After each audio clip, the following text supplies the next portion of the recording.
All right, ladies and gentlemen, thank you again, and you can have a seat. Thank you for your attention throughout the day. I know it's been a long day. Obviously, this will be the end of our day after we hear from Mr. Guy, but I wanted to try and get these in. I'd like to break them up, and then that way, when we come back tomorrow, the jury instructions are probably take 20, 25 minutes to read to you, and then it'll be early and you'll be fresh to begin your deliberations. So again, thank you very much for indulging me on this today. Mr. Guy? Thank you. May it please the court? Yes, sir. Counsel. Good afternoon. When we really want to know what somebody's thinking, what they're really feeling, what do we look to? Their actions or their words? What they say or what they do? One of the great truisms of all time. Actions do speak louder than words. So let's take the defense attorney up on her request and look at Michael Dunn's actions right after he shot and murdered Jordan Davis. Everything he did from that point forward is consistent with what? Fled the scene. Never told his dear, sweet, beloved Rhonda Rower ever about a weapon. Went back to his hotel room. Checked out. Fled the city. All of them consistent with guilt. Well, how about the three boys? How about their actions? What are they consistent with? After being fired upon, they came back to the scene, called 911, waited for the police, spoke to the police, answered all of their questions, all of their actions consistent with innocence. That's what this case is about. To be sure, that defendant didn't shoot Jordan Davis to save his life. He murdered him to preserve his pride. Period. And I agree with the defense attorney. It's not a complicated case. It's a common sense case. Something you all rely on every day of your lives. Common sense. And let me assure you, what I'm about to say, the case that we presented from day one, it's not about distraction. And we don't want or need your sympathy. After 2 years, almost 2 years, it's a little late for that. The only thing we're asking for is what you were sworn to do. Speak the truth. And from that, you will deliver justice in this case. So why? Why is Jordan Davis not in this courtroom? From the moment Michael Dunn pulled into that parking space and heard that music and felt his rear view mirror rattle, what was his perception? Remember that word? We heard so much about it from the defense attorney in jury selection. So much about it in her opening statement, perception. What was Jordan Davis at that moment? He wasn't Leland Brunson's best friend. He wasn't a 17-year-old out looking for girls worried about his breath. And he wasn't a high school junior on Thanksgiving break. I hate that thug music. Michael Dunn decided from the very first moment that Jordan Davis and Leland Brunson and Tevin Thompson and Tommy Storns were thugs. Period. And everything he did, everything he thought, everything he heard afterward was colored through that lens. They were just 4 thugs in the car. So he said, 18 hours later. And so he wrote to his family the letter that was, in his words, as accurate as it could be.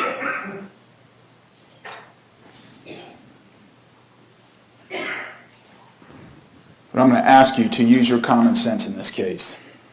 It's not complicated. And let me just run through with you quickly some common sense reasons why you know this wasn't self-defense. It was self-denial.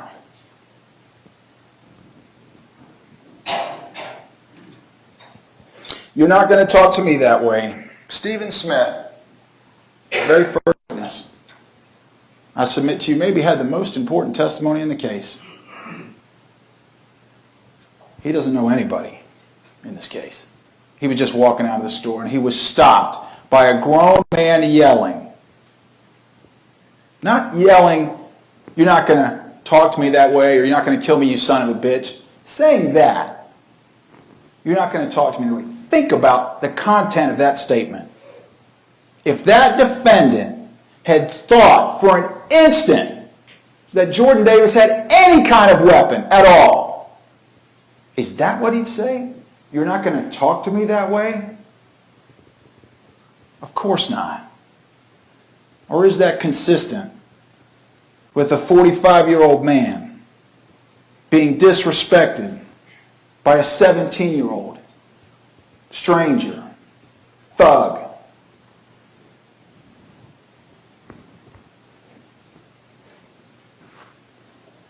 There's one of the thugs that's no longer with us. Wow. The testimony today from Rhonda Rower, we brought her back because he told you, as soon as she got in the car, I told him they had a gun. At the hotel, I told her they had a gun. On the 2.5-hour ride back, I told her they had a gun. Miss Rower, did he ever tell you anything about any weapon? No. That's the evidence. No. The person closest to him in his life, he didn't say a word about a gun because there was no gun. There was no weapon. There was no stick. There was no tripod. That didn't come to be until he was sitting across from homicide detectives and realized he'd been caught.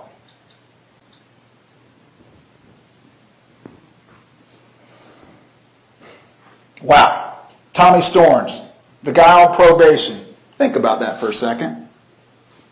He's on probation for a felony. He's got a firearm in the car.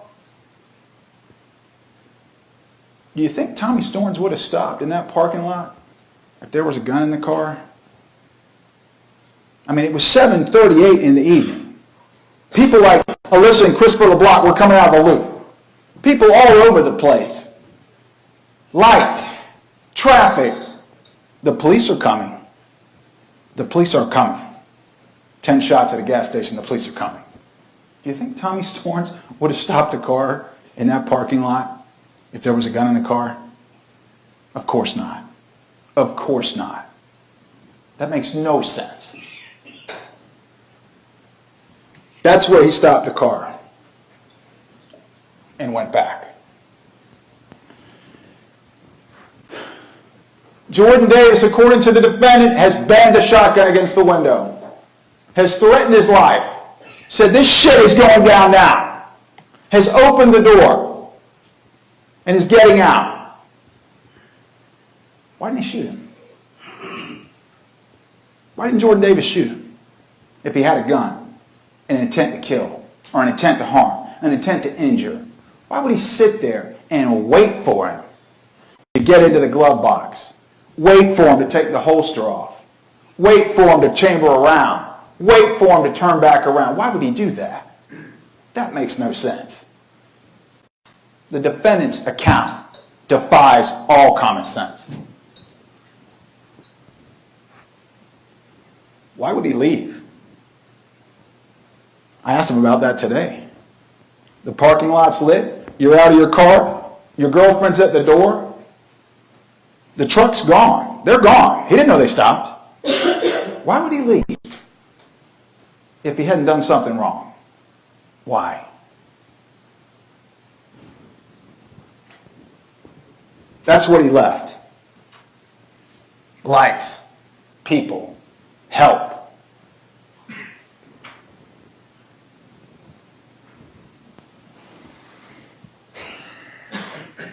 Why not call? It's 3 digits. He's 45. He hasn't done anything wrong. He was defending his own life. Why not call? Ever. He never called. Detective Musser called him. He told you, well, I called, Ken Lescalate called me. Told him I needed to speak to him. Had something important to say. We brought in Mr. Lescalate. Did he ever say anything about having something to talk to? No. Anything like that? No. That was a flat-out lie. Why is he not calling the police? They're coming. And why would he say that? If Jordan Davis had a gun and was threatening his life, he wouldn't say, you're not going to talk to me that way. That wouldn't be what he would say. But is that not what Stephen Smith heard? Was Stephen Smith impeached at all about that? Was his credibility called into question about that? Not at all. Not at all. Uncontroverted.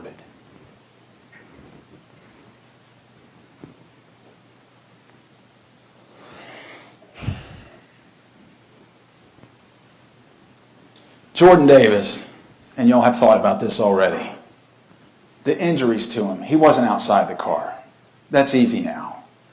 He was leaning as far as he could, as fast as he could, over to his left when he was shot and murdered. If he'd have been outside the car, the injuries wouldn't be in the backs of his legs. If he had been standing up, the trajectory wouldn't be like this. There can be no question, he was inside the car when he was murdered. And there's no evidence that there was anything in either of his hands at the time. Nothing.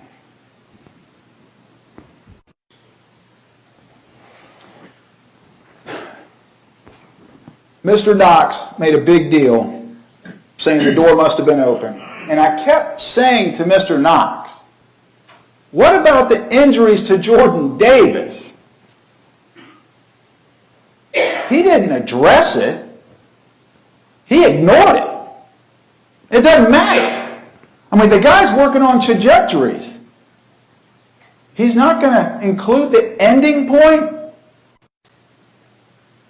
When I asked him, how could Jordan Davis, look at those green rods. How could Jordan Davis be leaned so far over to create the angle in his body that the bullet went? He'd have to be leaning through the back seat, which he can't do. That's what you get for $350 an hour. Or is that not consistent with Jordan Davis leaning forward, using the seat in front of him as a shield from the man pointing a gun in his direction? Just like Dr. Simons showed you with this mannequin and on her cell. All of the shots consistent with his body being like this, inside the car.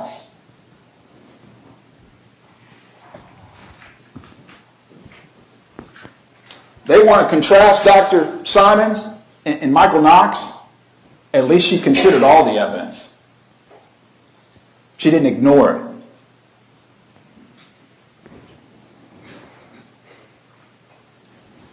Easier common sense stuff. The pieces of the car. If the door's open, all that plastic and the glass that's on the seat that you just saw from the state, what's in the parking lot?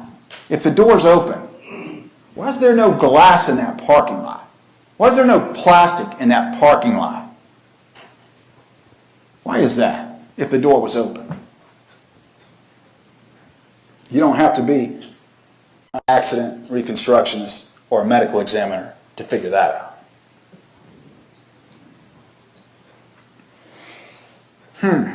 The enraged 17-year-old with the shotgun is now getting out of the car to kill somebody. Cars that are so close together the doors can't open fully, and magically there's no damage to the defendant's car. There's no red paint. There's no black paint on the SUV. Look at the pictures all you want. It's not there because it didn't happen. And his little excuse about the wheel well, that doesn't work either. The door extends all the way out. If Jordan Davis had opened the door in a violent rage, as he would have you believe, there would be all kinds of damage to that car. If that door was open when he was shot and murdered, and Tommy Storms backed the car up, where would that door be? All the way down the side of his car. It's not.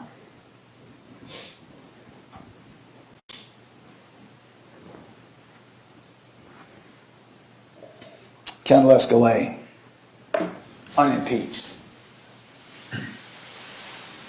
completely contradicted what the defendant told you. And we talked about this several times since we first met last Monday, and I know it seems like a long time ago. But it's not like TV. You don't have well-spoken actors and actresses. It doesn't play out on a script. I submit to you it's better and it's worse. The fact that the one person who solved the murder of Jordan Davis is now a 25-time convicted felon. Not even Hollywood could write that. Sean Atkins. But the blood that you saw on the concrete, that's real blood. Not like Hollywood either.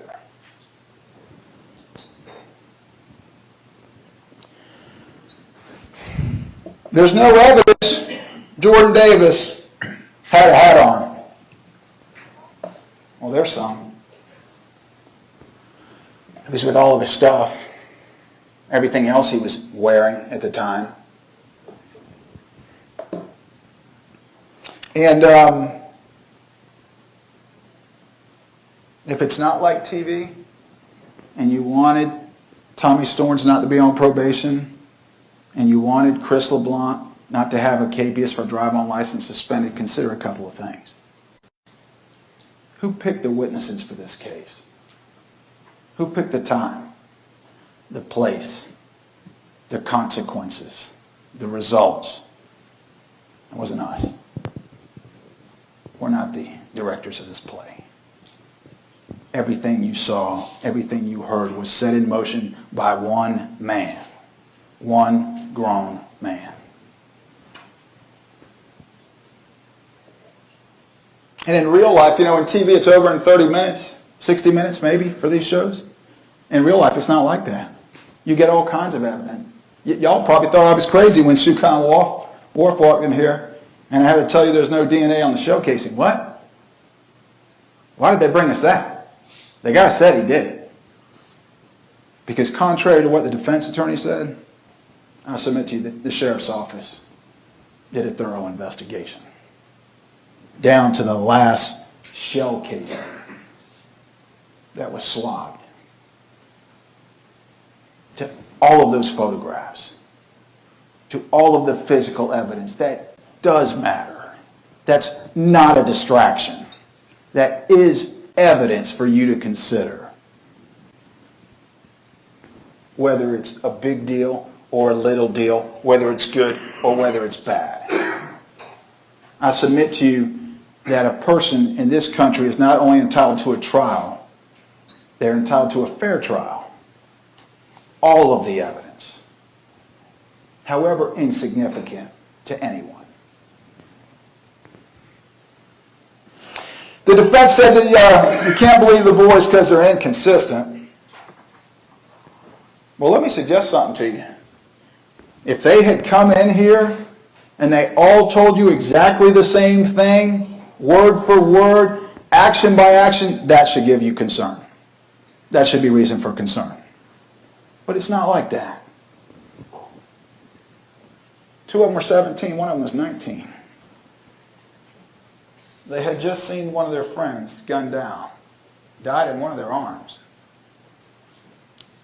Again, that's real life. That's what you get. Do they remember things differently? Sure. Did they see things differently? Sure. Did they conspire to lie? Absolutely not. The defense attorney said, the defendant's a peaceful person. Everyone said he was peaceful. Well, my recollection was that 3 people did, and all 3 of them weren't friends of the defendant. They were friends of his parents. Did they really know him? Did any of them have contact with him anywhere close to November 23rd, 2012? Any of them? Did you hear that from any of their mouths? No. He had a good time at the wedding.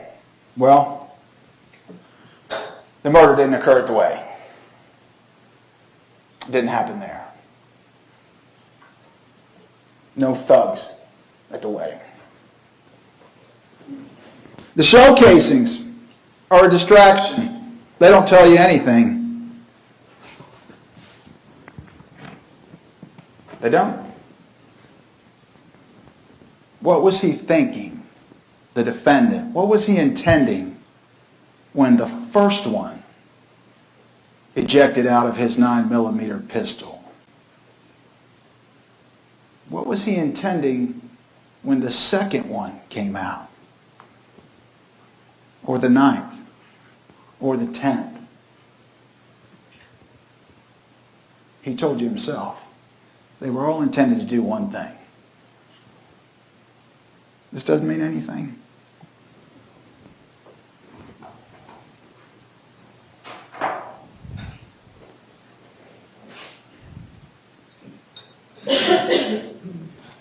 You know, there's an old saying in the law that if the facts are against you, argue the law. If the law's against you, argue the facts. If they're both against you, put somebody else on trial. Isn't that what the defense has done? Isn't that what the defendant himself has done? It's Rhonda's fault I ordered pizza. It's Rhonda's fault I had a rum and coke. It's Charlie's fault I had to go outside. It's the detective's fault the way they interviewed me. It's Kipple's fault because he missed a projectile. It's the boy's fault. Let's pause at that one for a minute. It's the boy's fault. Again, contrast what they did afterwards and what the defendant did afterwards. Are they to blame for the murder of Jordan Davis? The defendant said, he was threatened over and over again. When? Not that night. Not the next morning. At a police station when he was being questioned. Not right away, as the defense attorney said. What did you think he was going to say? Did you expect him to say something different to Rhonda Rower? Yeah, honey, I just shot and killed this boy for no reason. Yeah, detective, that's what I did. Do you expect him to say that? Do you?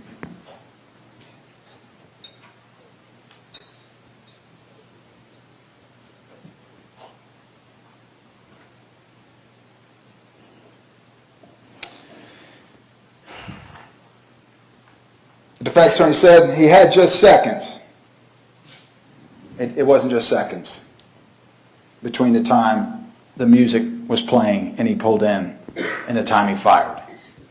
You can watch the video, watch Rhonda Rauer walk in, hear the gunshots. It wasn't seconds. All of those things he could have done differently. And you know, the defense attorney wants to contrast everything. Well, let's contrast Michael Dunn and Stephen Smith. Stephen Smith, ironically, was about to pull into that very same parking space when he heard the music. And he said, you know what? I'll park somewhere else. The defendant chose to pull into that parking space.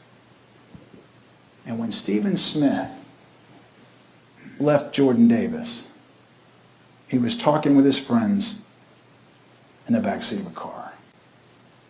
When the defendant left Jordan Davis, he was taking his last breaths in Leland Brunson's arms.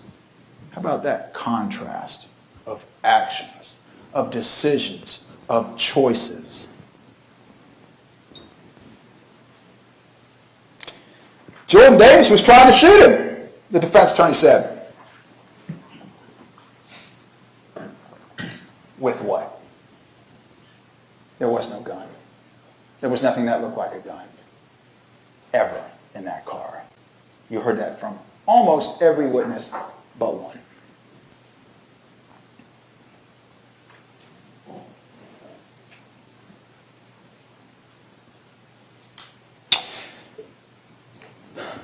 Nobody said the defendant was angry.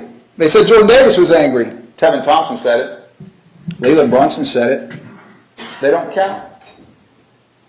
The two people who were there, just a few feet from him looking into his car, they don't count.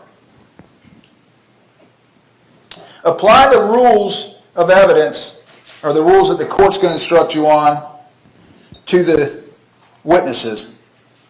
Apply them to the defendant. Well, she left a couple out. Did the witness have some interest in how the outcome of the case should be decided? You think Michael Dunn has an interest in the outcome of the case? You think? Does the witness's testimony agree with other testimony and evidence in the case? Did the witness at some time make a statement inconsistent with the testimony he or she gave in court? Don't forget to apply those credibility factors to the defendant, because Judge Healy is going to tell you the defendant is to be treated like any other witness. You can believe everything, part of, or nothing that he says.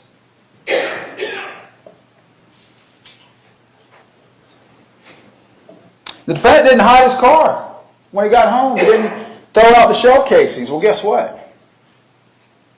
He didn't know they were following him. He didn't know Sean Atkins had written down the tag number. Nothing on the news about a suspect. He told you that himself. He just checked out and went home.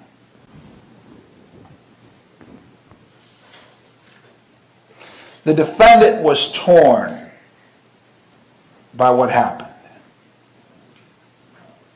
Torn was the word. Well, he found out Jordan Davis was dead about 1 o'clock in the morning. After that, he went to sleep. Took a shower. Packed his bags. And left town. He was really torn up. The defense attorney said, asked rhetorically, why did Tommy Storns drive to the plaza? Well, how about the fact that his car was under fire? That the glass was shattering? That bullets were coming through the doors? That bullets were going into the doors? that a bullet passed over his head into the little visor. And I'll ask you to rely on your recollection about the search of the plaza. The testimony was that the boys did tell Detective Musser they had been to the plaza that night. And he told you that he sat down with each one of them, all three, face to face, eye to eye. Talked to them for as long as he wanted. There wasn't a need to search the plaza that night. So for all the defenses complaining about why the plaza wasn't searched, they didn't have a reason to.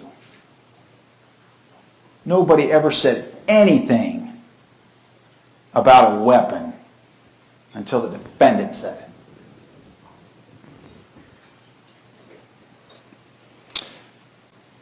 The boys hid a gun, I guess in the trash can or in the bushes. They weren't searched. Well, let me suggest to you, His Honor is going to tell you about reasonable doubt. Well, one of the things he's going to tell you, that a reasonable doubt is not a speculative doubt. For you to think or consider that any of those three boys hid a firearm or had a firearm on their person would be nothing more than rank speculation. Jordan Davis hit his head on the door, getting back into the car. Any testimony to that effect? None. Not a word. Mr. Dunn, did you see the police lights across the street when you pulled out at night?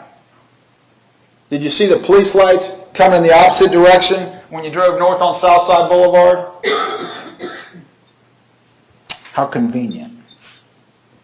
Rhonda Rauer saw him. Chris LeBlanc saw him. Same time.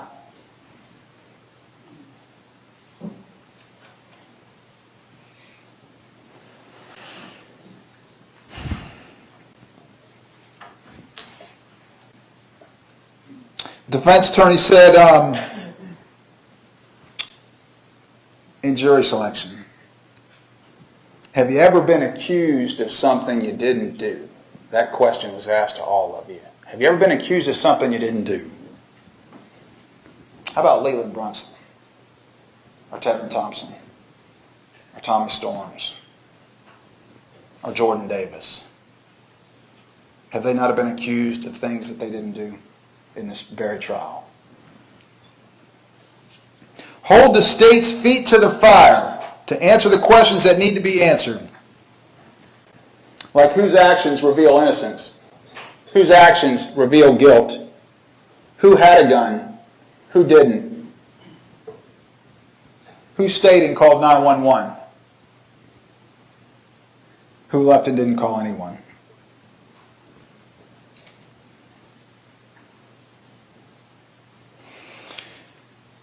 Michael Knox.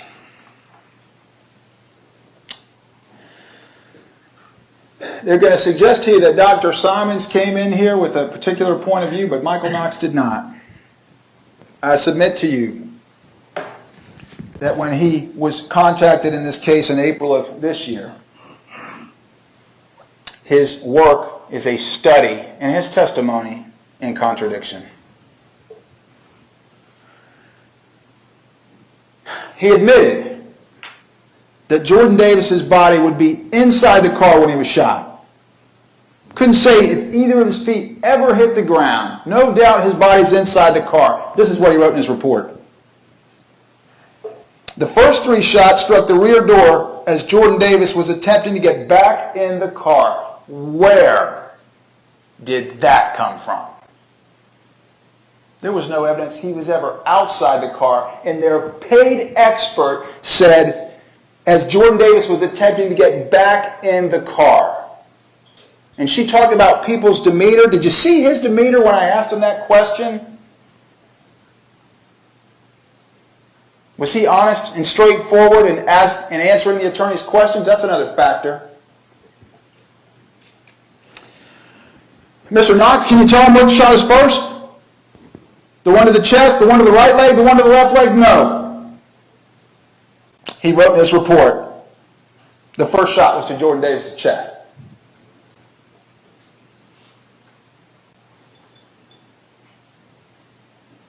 He didn't want to consider the evidence of the bullets through the body. Didn't matter to him, even though that it's all in that line of trajectory. It just didn't matter to him.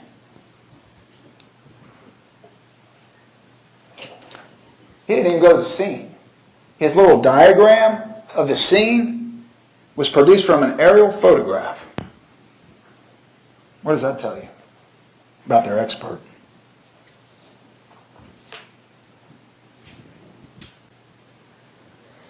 That's where they stopped the car.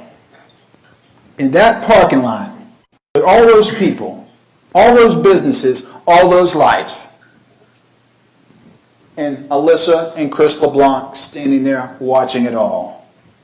He said Jordan Davis had a shotgun, not a water pistol, a shotgun. Do you think for a second that if something like a shotgun came out of that car, they would have missed it? After they told you their attention was on the car, speeding away from the gunshots because they didn't know who was in it? Do you think for a second they would have missed that? Do you think for a second when they got back, the boys got back to the gate gas station and the whole world's converging, police, rescue, civilians, Samantha Ickes, Andrew Williams, Steve Smith, do you think they would have missed it?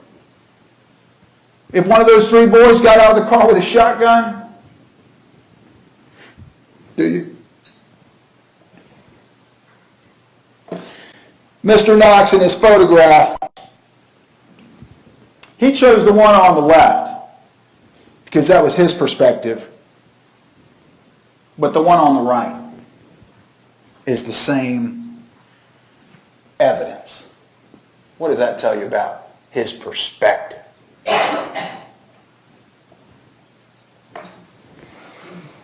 This is an instruction that Judge Healy will give you.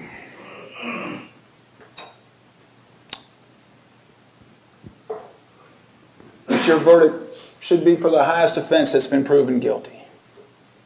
And let me suggest to you that while your verdict in this case will not change the past, it will forever define it. So what is that? What is that? When a grown man pulls up next to a car full of kids and hates the music they're playing, and his ears start throbbing, and he voices his hatred to his significant other, and he engages them twice, and his last words are, "You're not going to talk to me that way," before he pulls up this at the distance he was at and points it at a 17-year-old who has nothing in his hands and pulls the trigger. And again, and again, and again. 7 times. And then when the car's gone, when it's pulling off, he gets out of his car and takes a shooter's stance and gets down. And when there's no gun sticking out of the car, no shots coming from the car, fires again and again and again. What is that?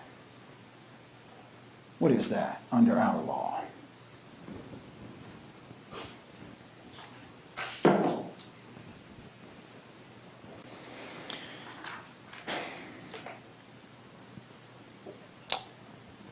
About the burden of proof. Ms. Corey addressed that with you in jury selection last week.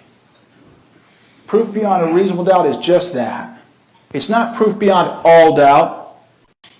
It's not proof beyond a shadow of a doubt. It's a reasonable doubt. And Judge Healy will tell you that a reasonable doubt is not a speculative doubt, a possible doubt, an imaginary doubt, or a forced doubt, and use that instruction as guardrails for your discussions. If someone back there among you starts going, well, isn't it possible that this happened? Or could you imagine that that happened? Or can you speculate about that? Bring them back. Bring them back in. Because those are not legally reasonable doubts.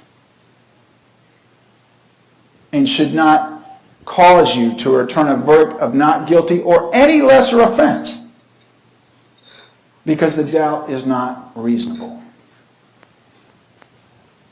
We're asking you to use your common sense and apply it to this evidence on the law that Judge Healy instructs you on.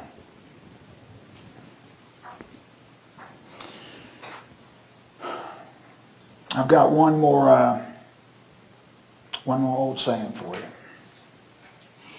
And that is that to the living we owe respect, but to the dead we owe the truth. Jordan Russell Davis, 17, forever now.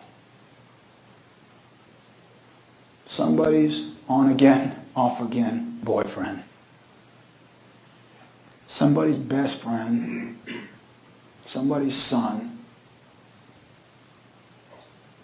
This is the dead.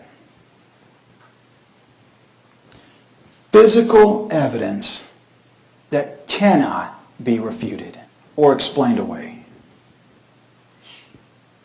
The words from his own mouth at the time of the killing that he can't now take back. And the memories. Those indelible, wretched memories of all those people that he made witnesses to a murder who haven't forgotten. This is the truth. Thank you for your time. Thank you, Mr. Guy. And thank you, ladies and gentlemen, again for your attention during the course of the day today and since last week. That will conclude things for today. Please, again, do not discuss the case among yourselves. Don't let anybody approach you about the case. We are not yet finished. The last thing that has to be done is for me to read to you the jury instructions that apply in this particular case. And at that point, then you'll be allowed to go into the jury room to actually begin your deliberations. So please be cautious about that. We will, again, as I said, watch over your notes. We will have you transported back to the hotel, and then we will begin tomorrow morning at 9 o'clock with me reading these instructions to you. And as I said, I expect it'll probably take about 25 or so minutes, and then you'll be able to begin your deliberations. So again, I can't thank you enough for your time and attention since Monday, and obviously through today, particularly because it's been such a long day. But as I said before, I wanted to make sure and get these closing arguments done all together so that you would hear them all at once. So we will see you tomorrow morning at 9, and have a great evening.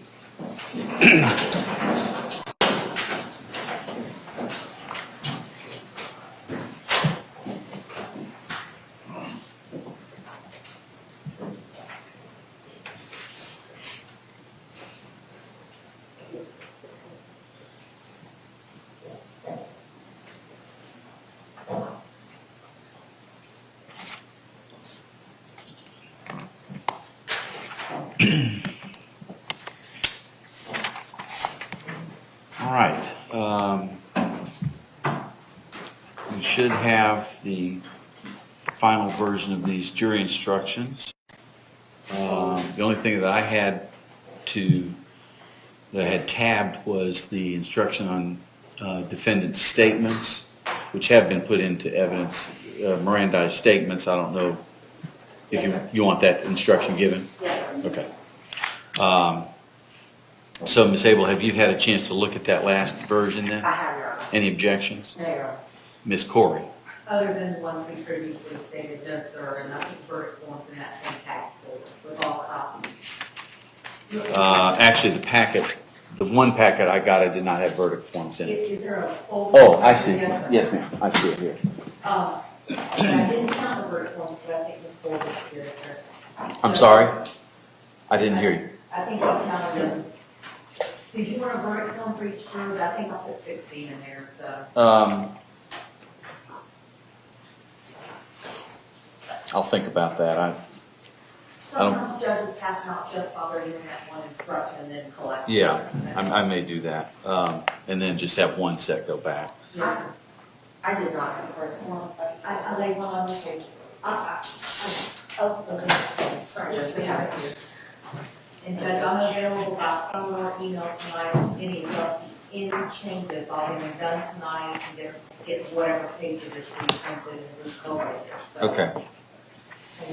Well, I read them on as best I could at breaks. I think we're in good shape. Yes, sir. But if I see something, I'll let y'all know. Otherwise,